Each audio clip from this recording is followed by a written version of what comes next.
हम लोग सब इस देश के नागरिक हैं, हम लोग सब मिडिल क्लास से बिलोंग करते हैं। हम लोग को जब हमें इतना पिंच हो रहा है पेट्रोल का दाम, डीजल का दाम, तो हमें ये चिंता है कि इस महामारी में जब आदमी बेरोजगार है, किसान आत्महत्या कर रहा है, ऐसे में जब डीजल का दाम भी इतना बढ़ेगा तो कैसे तो वो अपना पंप चलाएगा, कैसे ट्रैक्टर चलाएगा, कैसे होगा।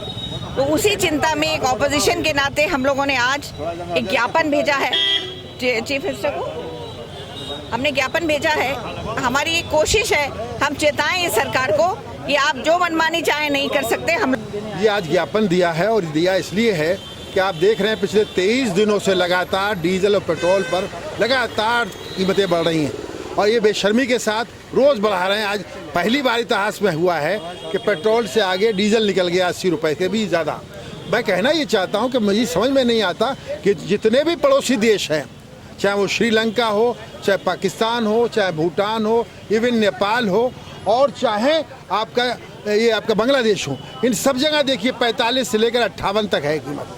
और नेपाल तो यहाँ से हमारे यहाँ से जाता है पेट्रोल, वहाँ 58 रुपये लीटर है, यहाँ 80 रुपये बेच रहे हैं। ये जनता का, किसानों का, मजदूरों का शोषण है आर्थिक रूप से और कांग्रेस पार्टी इसका विरोध कर रही है। राहुल गांधी जी, सोनिया जी और अजय कुमार लल्लू जी हमारे प्रदेश अध्यक्ष ने पूरे प्रदेश में जनपद पर हर जगह पर यह प्रदर्शन हो रहा है, धरना हो रहा है। इसका वजह ये है कि इस गूंगी बहरी सरकार को शायद समझ में आ जाए कि जो किसान है, ये जो मजदूर है, ये बेचारा अन्नदाता, ये भूखा मर गया तो देश भूखा मर जाएगा। हम सिर्फ इसलिए कह रहे हैं कि किसानों के लिए, मजदूरों के लिए, गरीबों के लिए। और जब डीजल पेट्रोल के दाम बढ़ते हैं, आप जानते हैं कि पूरी व्यापारिक स्थितियाँ बदल जाती हैं, सब चीज़ों के मूल्य बढ़ जाते हैं। तो हम इन्हीं शब्दों के साथ अपनी बात को रखना चाहते हैं और यहाँ भी ज्ञापन दिया है हमने एडीएम साहब को, सिर्फ इस श्रेय से कि राज्यपाल जी को पहुँचे कि यह वृद्धि को रोका जाए, तत्काल प्रभाव से वृद्धि को रोका जाए। धन्यवाद।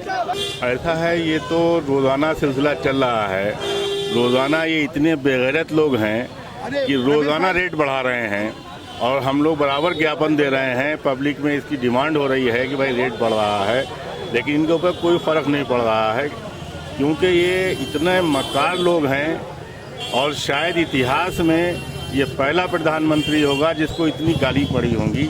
कभी भी इतनी गाली किसी प्रधानमंत्री को कभी नहीं दिया गया, लेकिन उसके बाद भी उनके ऊपर कोई फ़र्क नहीं पड़ रहा है। चाइना में लगातार झूठ बोल रहे हैं। चाइना हमारा 8 फिंगर्स हैं, 8 फिंगर्स में 4 फिंगर पर उनका कब्जा हो चुका है और ये झूठ बोल रहे हैं कि साहब हमारे यहाँ 1 इंच भी नहीं घुसा है। जब घुसा नहीं है तो पीछे हटा कैसे है? तो इसलिए कांग्रेस इसकी लड़ाई लड़ रही है, बराबर ज्ञापन के जरिए लड़ाई लड़ी जा रही है और लड़ाई जारी रहेगी। जब तक ये इसको हटा नहीं लेंगे, लड़ाई हमारी जारी रहेगी।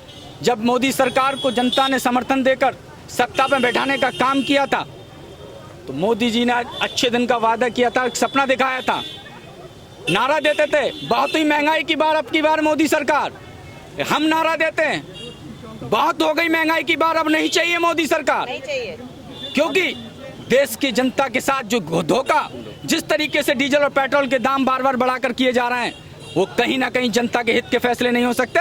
इसी को लेकर आज हमने खाली पैदल वाहन लाकर अपने कार्यालय से यहाँ तक ज्ञापन सौंपने का काम किया था और तमाम पूरे देश में देशव्यापी आंदोलन है। तमाम हमारे कांग्रेस के साथी और नेता हर जिला मुख्यालय पर जाकर डीएम के माध्यम से महामहिम राष्ट्रपति जी के लिए ज्ञापन दे रहे हैं और हमारी मांग है तत्काल डीजल और पेट्रोल के दामों को कम किया जाए। अगर कम नहीं किया गया तो हम सड़कों पर उतरकर आंदोलन करेंगे और तहसील और ब्लॉक लेवल पर जाकर भी इसको आंदोलन करने का काम करेंगे। इसी संदर्भ में आज सारे कांग्रेस के लोग हम यहाँ आए थे और मैं तो ये कहना चाहता हूँ इस देश की आवाम से कि कांग्रेस पार्टी आपकी लड़ाई लड़ रही है तो देश के एक एक नागरिक को जो है सड़कों पर आना चाहिए, जिससे ये कीमतों को कंट्रोल किया जा सके। क्योंकि ये कीमतें जो हैं लगातार पूरे दुनिया में, अगर इंटरनेशनल मार्केट में आप कच्चे तेल की कीमतों को देखें तो उनकी कीमतें लगातार घट रही हैं। क्रूड ऑयल की कीमतें हैं प्रति बैरल लगातार घटती जा रही है, लेकिन हिंदुस्तान के मार्केट में सिर्फ एक ऐसा मार्केट है जहाँ पर तेल की कीमतें सबसे ज़्यादा बढ़ रही है। तो ये बहुत शर्म की बात है, मोदी जी को इसको संज्ञान में लेना चाहिए।